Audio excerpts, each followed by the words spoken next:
예, 오늘 말씀은요, 에덴에서 쫓겨남입니다. 그러니까 성경 말씀을 다 같이 한번 읽어보도록 하겠습니다. 여호와 하나님이 가라사대, 보라, 이 사람이 선악을 아는 일에 우리 중 하나같이 되었으니 그가 그 손을 생명나무 실과도 따먹고 영생할까 하노라 하시고, 여호와 하나님이 에덴 동산에서 그의 근본된 토지를 갈게 하시니라. 이같이 하나님이 그 사람을 쫓아내시고 에덴 동산 동편에 그룹들과 두루 도는 화영금을 두어 생명나무의 길을 지키게 하시니라. 아멘. 아담과 하와가 범죄한 이후에 하나님께서는 그들에게 형벌을 내리시고 그들을 에덴 동산으로부터 내어 쫓으십니다. 자, 그런데 이러한 내용으로 쓰여진 책이 한 권 있다는 걸 여러분 아십니까? 그 책이 바로 신라권이라는 책입니다. 예, 밀턴이 쓴 책입니다.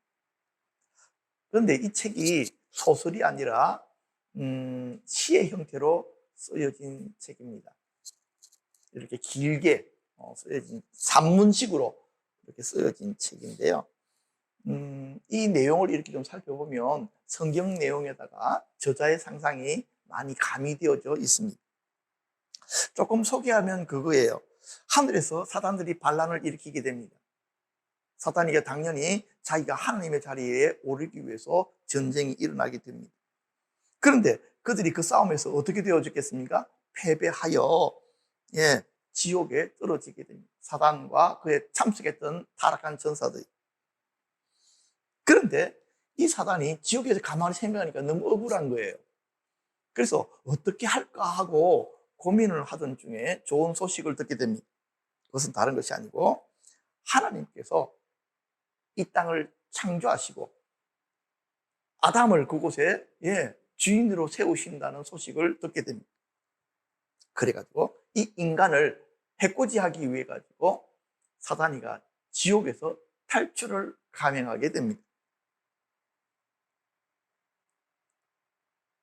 그리고 이 사단이가 이 지구로 이렇게 내려오게 되는데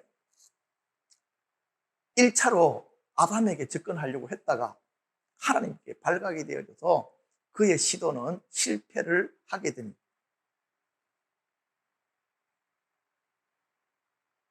그래서 하나님께서는 라파엘 천사를 아담에게 보내가지고 지금 천국에서 있었던 일들, 사단이와 그의 쫄개들이 반역을 해서 그들이 지금 지옥에 갇혔는데 그 중에 사단이가 지옥에서 탈출을 했기 때문에 너는 경계하고 경계하라는 말씀을 주게 됩니다. 그런데 이 사단이가 아담이 아닌 하와를 표적으로 삼게 됩니다. 그리고 성경에 나온 그대로 하와를 속여서 선악과를 먹게 하고 타락시키게 됩니다. 그리고 이 사단이가 생각했던 대로 하와가 자기만 먹어서 타락하는 것이 아니고 아담에게도 그 선악과를 먹여서 타락하게 되어집니다. 이 이야기가 신라권에 선명하게 나타나 있습니다. 그래서 신라권이라는 저 단어 자체가 낙원을 잃어버린 이런 뜻이거든요. 아담과 하와가 에덴을 떠나야 되는 결정적인 이유는 죄를 지었기 때문에 그렇습니다. 왜냐하니까 에덴 동산은 하나님의 나라잖아요. 여기는 거룩한 자들만 살아야 되잖아요. 그런데 이 아담과 하와가 범죄함으로 말미암아 의인이 아니라 죄인이 되는 순간부터 그들은 그 땅에 머물 수 있는 자격이 없었습니다. 자, 그런데 말입니다. 아담과 하와가 에덴을 떠나야 되는 그것보다 더 근본적인 이유가 있었는데 그것은 생명나무 때문이었습니다. 이 둘 중에요, 어떤 것이 더 큰 요인이었을까요? 아담이 범죄한 것과 또한 그가 생명나무를 따먹고 영생할까 하는 이 두 개 중에 두 개가 다 중요하지만 어떤 것이 하나님께서 에덴 동산에서 이들을 내어 쫓으리라고 결정한 것일까요? 두 번째 더 중요한 요인이었습니다.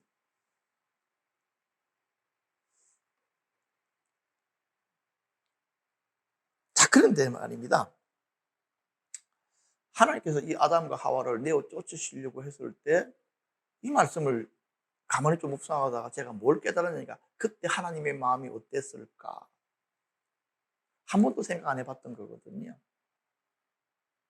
아담과 하와가 잘못했으니까 당연히 쫓겨나는 것 당연하다 생각했거든요. 그리고 하나님께서 그들이 생명나무 실과를 먹고 영생할까 하는 두려움을 가진 것도 사실이거든요. 자, 보십시오. 타락한 인간이 영생하기 시작하면 누구처럼 되어진 것입니까? 사단이가 딱 곡골처럼 사람이 변해버리는 것입니다. 하나님께서는 그것을 더 이상 보고 싶지가 않으신 것입니다. 그래서 그들을 내어 쫓으려고 작정을 하십니다. 자, 그런데 말입니다. 하나님께 이렇게 말씀하십니다. 이 사람이 선악을 아는 일에 우리 중 하나같이 되었다. 여기서 말하는 우리는 누구일까요? 여기서 말하는 우리 중 하나라고 했을 때 이 우리는 누구입니까? 삼일째 하나님일까요? 아니면 그 앞에 있는 천사들을 이야기하셨을까요? 그런데 우리라는 말도 중요하지만 우리 같이 되었다는 말이 더 중요합니다. 우리와 같이 되었다는 이 말을 제가 전에는 이 말을 그렇게 깊이 생각을 하지 않았습니다. 아담과 하와가 선악과를 먹고요, 우리와 같이 되었다고 하나님께서 그렇게 말씀하고 계시는 것입니다. 나는 아담과 하와가 선악과를 먹고 그냥 타락만 한 걸로 알았습니다. 그쵸? 근데 선악과를 먹고 얘들이 뭔가 하나님이 걱정할 만한 변화가 일어났더라는 거예요. 그 의미가 무엇인지를 제가 뱀이 하와를 유혹할 때 했던 말들을 다시금 이렇게 살펴보면서 그 의미가 무엇인 줄을 알았습니다. 뱀이 그러잖아요. 너희가 결코 죽지 아니하리라. 너희가 그것을 먹는 날에는 뭐가 되어지요? 너희 눈이 밝아져 하나님과 같이 될 것이다. 영적인 눈이 열리는 것이었어요. 영적인 눈이 닫히는 게 아니고요, 영적인 눈이 열리는 거였어요. 그래서 하나님께서 동일하게 말씀하세요. 아담과 하와가 영적인 눈이 열려져 우리처럼 되어졌다. 그래서 우리가 저들에게 뭔가를 해야 된다. 이렇게 말씀하고 계신 것입니다. 그런데 아담과 하와가 영적 분별력이 생긴 거 좋은 거 아닙니까? 좋은 게 아닙니다. 왜 좋은 게 아닙니까? 타락한 인간이 영적인 눈이 열려지면 이게 심각한 문제가 됩니다. 이 땅에 여러분들 무당들이 영적인 눈이 열려졌습니다. 그죠? 그들이 어떤 짓거리들을 하고 있습니다. 하나님 나라의 이로운 짓거리들은 하나도 할 수가 없을 뿐더러 할 수도 없습니다. 그래서 성경에 무당들을 어떻게 하라고 그랬습니까? 신접한 여인들은 다 보이는 대로 죽여내라. 왜? 그들은 무엇처럼 되어져 있다? 사단처럼 되어져 있다. 하나님의 일을 방해하는 자들이 된다. 하나님의 역사를 막는 자들이 되어진다. 공중의 권세자들과 짝하여 움직이게 되어진다.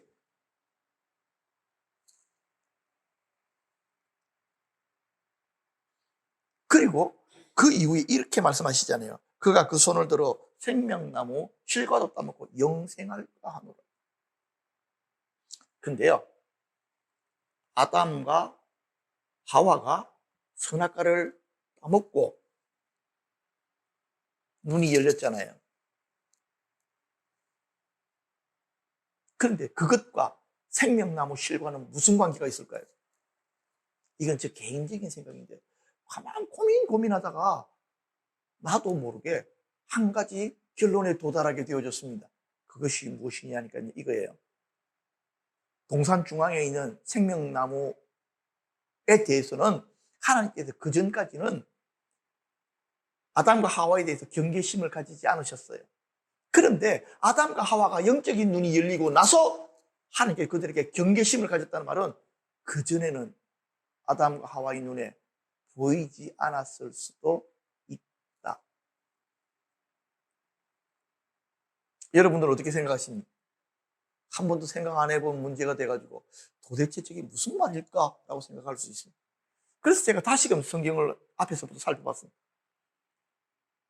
생명나무 실과에 대해서 먹으라고 하는 말도 없었고요. 먹지 말라는 말도 없습니다. 동산에 있는 모든 나무의 열매는 네가 먹을 수 있지만 선악과는 먹지 말라고 하셨습니다. 그런데 거기는 뭐가 숨겨져 있습니까? 우리는 모든 나무 실과 중에 생명나무 실과도 있었을 것이라고 생각했습니다. 그렇죠? 그런데요, 오늘 말씀을 가만히 묵상하다 보니까 아닐 수도 있다. 제가 이야기한 것은 정답이 아닐 수도 있습니다. 그런데 저는 그렇게 마치 그럴 수도 있었겠다. 하나님께서 생명나무는 하나님의 눈이만 보이도록 이렇게 심어놓으신 것일 수도 있겠다. 영적인 존재들만 볼 수 있도록 심어놓으신 것일 수도 있겠다. 그런데 아담과 하와가 영적인 눈이 열려져서 그것을 함부로 손댈까 두려워해서 그들을 내어 쫓으신 것일 수도 있겠다. 저는 이렇게 그 말씀을 생각을 했습니다. 고민하실 분들은 고민하셔도 되고, 저는 개인적으로 그렇게 오늘 본문 말씀이 느껴졌다는 것입니다.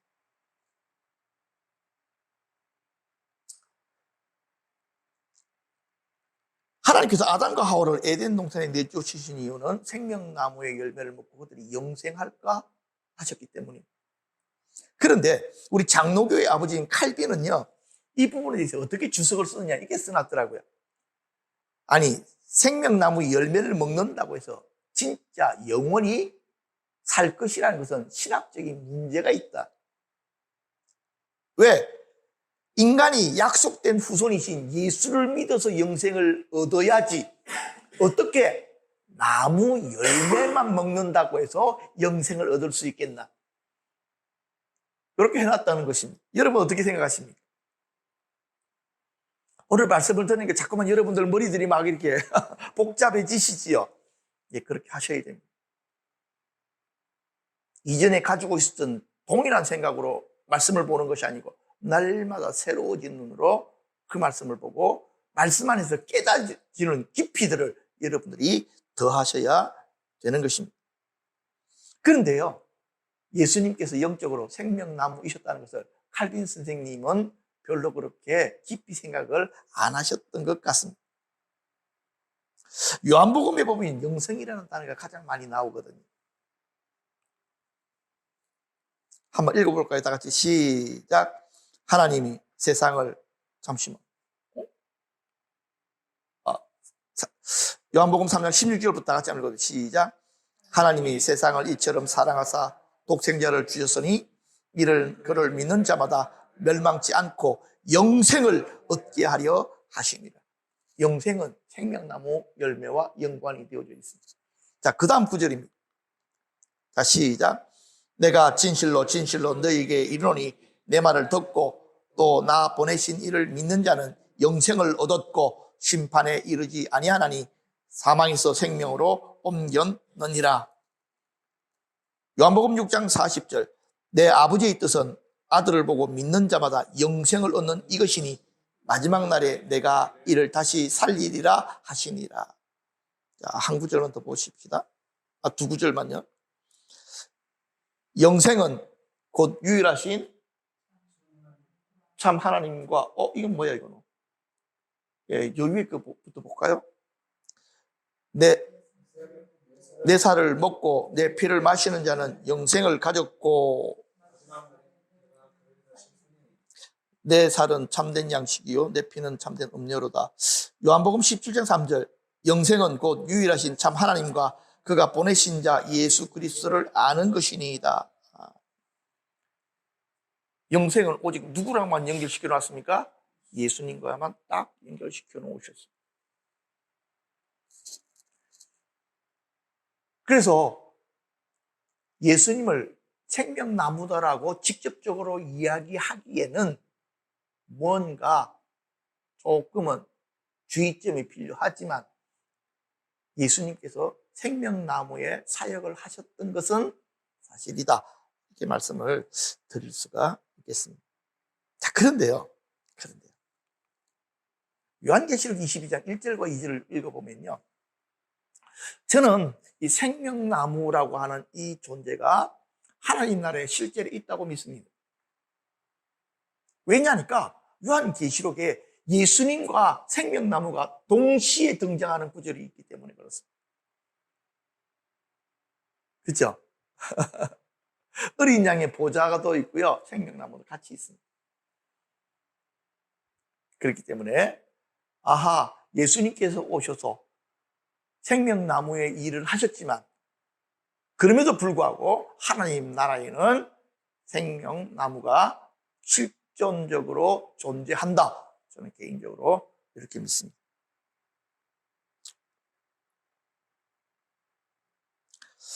자, 그런데 이렇게 에덴 밖으로 쫓겨나는 아담과 하와를 조금만 살펴보면요. 아담과 하와가 에덴 동산에 쫓겨남으로 말미암아 그들은요, 하나님의 그 전에 그들에게 말씀하셨던 징계가 시작됩니다. 창세기 3장 17절에 아담에게 이르시되 내가 내 아내의 말을 듣고 내가 내게 먹지 말라는 나무의 열매를 먹었은즉 땅은 너로 말미암아 뭐를 받고요? 저주를 받고 너는 내 평생에 수고하여야 그 소산을 먹으리라 라고 말씀하셨거든요. 그 땅으로 보내신 것입니다. 어떤 땅요? 저주를 받은 땅으로.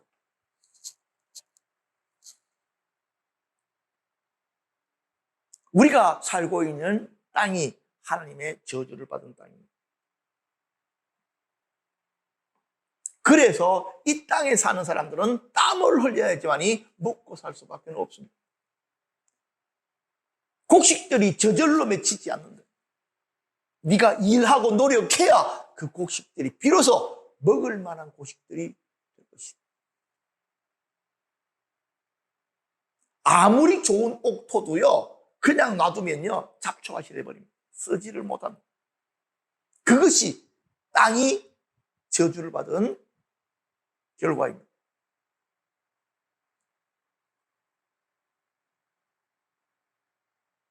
그래서 로마서에도 보면요, 이 피조개가 무엇을 고대하고 있냐면 하나님의 자녀들이 영적으로 회복되어지는 그날을 기다린다. 왜?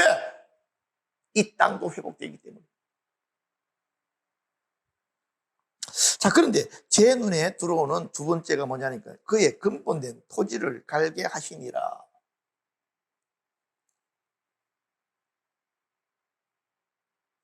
사람은 어디에서부터 나왔습니까? 흙에서부터 나왔죠.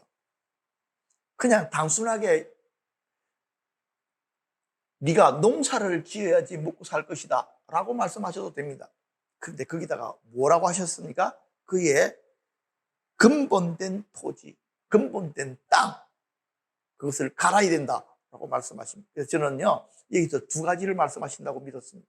한 가지는 땀을 흘려야지 네가 땅에서 필요한 것을 얻어서 먹게 될 것이다. 두 번째로는요, 너는 너 자신의 타락한 성품을 계속 기경하여 의의 열매가 맺힐 수 있도록 경건 생활을 해야 될 것이다. 그래서 호세아서 10장 12절 다 같이 한번 읽겠습니다. 너희가 자기를 위하여 얼을 심고 긍휼을 거두라. 지금이 곧 여호와를 찾을 때니 너희 묵은 땅을 기경하라. 맞잖아요, 그렇죠? 계속해서 지금이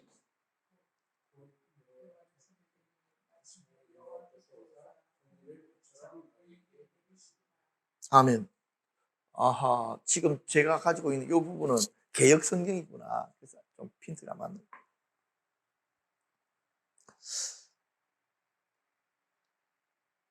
우리는요, 농부가 밭을 기경하고 씨앗을 뿌리고 하나님께서 비를 내려 열매를 맺게 하는 것처럼 무엇을 해야 되느냐니까요. 우리 안에 의의 말씀을 심고, 그렇죠? 회개하고 우리 마음을 계속 갈고 닦아서 우리를 통해서 우리 안에서 하나님의 열매들이 맺힐 수 있도록, 영적인 변화가 일어날 수 있도록, 영적인 열매를 맺을 수 있도록 하는 숙제를 주셨다. 우리는 단순하게 이 땅에 온 이유는요, 먹고 살다가 때 되면 죽기 위해서 온 것이 아니고요. 우리가 이 땅에 온 이유는요, 하나님의 나라가 이 땅에 임하는 것을 바라다 보며 그것들을 전파하기 위해서 우리는 부르심을 받은 거고요. 그런 명령 가운데 우리가 살고 있다 하는 사실들을 우리들이 선명하게 깨달아야만 됩니다.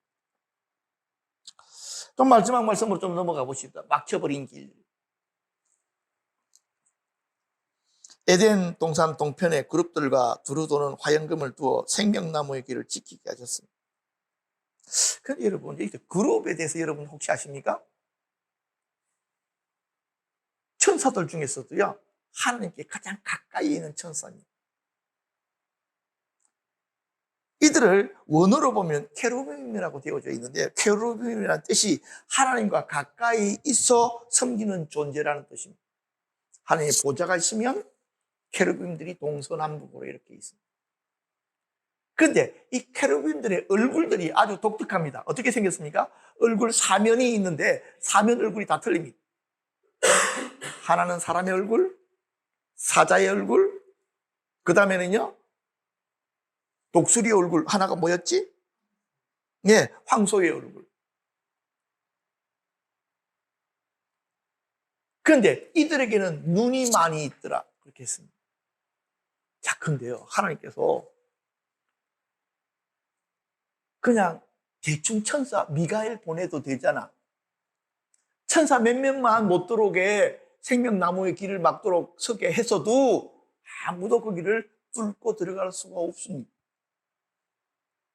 그쵸? 네.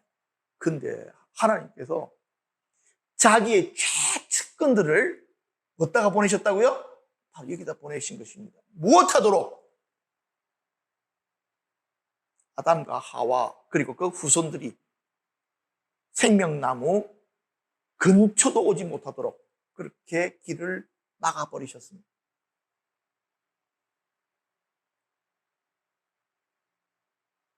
저는 하나님께서 아담과 하와를 에덴 동산으로부터 내어 쫓을 때 그때 아담과 하와 마음들 속에 엄청나게 큰 상처가 있었다고 믿습니다. 그때로부터 무언가로부터 소중한 것으로부터 멀어지는 것에 대한 두려움, 본질적인 것에서부터, 그렇죠? 쫓겨나는 것에 대한 근본적인 두려움들이 우리들 안에, 본성 안에 박혀지게 되어졌다라는 사실들을 알았습니다. 더 큰 문제는요, 그곳으로 돌아갈 수 없도록 하나님께서 길을 막아버리셨다는 것입니다. 그룹들만 지켜도 아무도 통과하지 못하는 곳에 하나님께서는요, 거기다가 하나를 더 두셨습니다. 무엇입니까? 화영금. 어떤 분들은 착각을 합니다. 그룹들이 화영금을 들고 있는 것으로 착각하지만 아닙니다. 그룹들은 그룹들대로 따로 지키고 있고, 화영금은요, 칼 자체가 살아서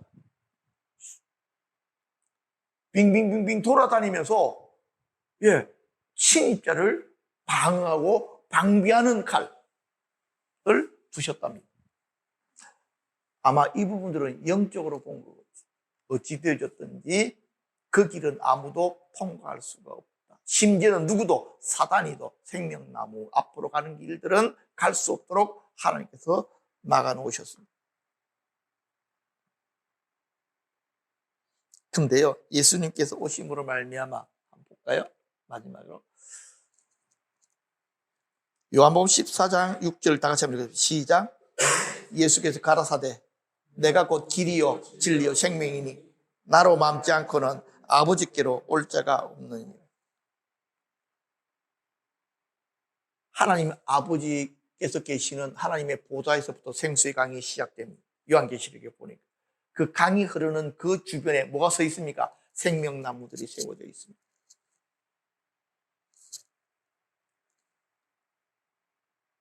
히브리서 10장 19절과 20절 다 같이 한번 읽겠습니다. 시작. 그러므로 형제들아 우리가 예수의 피를 힘입어 성소에 들어갈 담력을 얻었나니 그 길은 우리를 위하여 휘장 가운데 열어놓으신 새롭고 산 길이요 휘장은 곧 저의 육체니라. 아멘. 예수님께서 내가 길이다 그러셨잖아요. 그 길은 예수님께서 십자가에서 자기를 찢어 들이심으로 말미암아 실제적으로 열려지게 되어졌다. 천국은 십자가를 통과해서 가는 것이다. 그렇기 때문에 십자가의 도가 믿지 않는 자들에게는 참 별 볼 일 없는 것처럼 보이지만 믿는 자들에게는 하나님의 능력이다. 이것을 깨닫는 자들은 십자가를 두려워하지 않는다. 이것을 우리들이 정확하게 이해하고 있어야 해요. 주님께서는 우리를 십자가로 부르신 와서 죽으라는 말이다. 맞습니다. 거기서 우리 옛사람은 죽고 예수의 생명 그것만 살아남아서 천국으로 들어가게 될 것입니다. 오늘로서 창세기 1장에서부터 3장을 마치게 됩니다. 창세기 1장은 천지 창조에 대한 말씀이었습니다. 2장은요 에덴 동산 교회에 대한 말씀, 하나님 나라 교회에 대한 말씀이었습니다. 3장은요 범죄에 대한 말씀이었습니다. 창조와 타락에 대한 가장 복음의 핵심적인 부분들을 우리가 다루었습니다.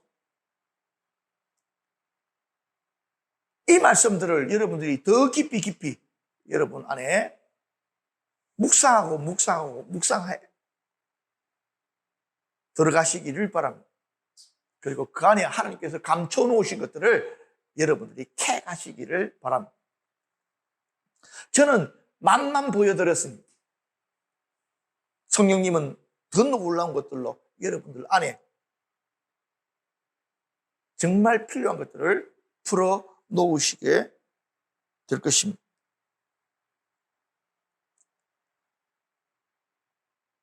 다음 수요일부터는 창세기 4장 예배를 다루게 될 것입니다. 가인과 아벨을 통해서 나타나는 문제들 그리고 그 해결책들, 사실은 그것들은 우리 교회 안에서부터 시작되어지고 있는 일들이기도 합니다. 그것들을 통해서 우리들이 하나님께서 무엇을 하기를 원하시는지를 발견했으면 좋겠습니다.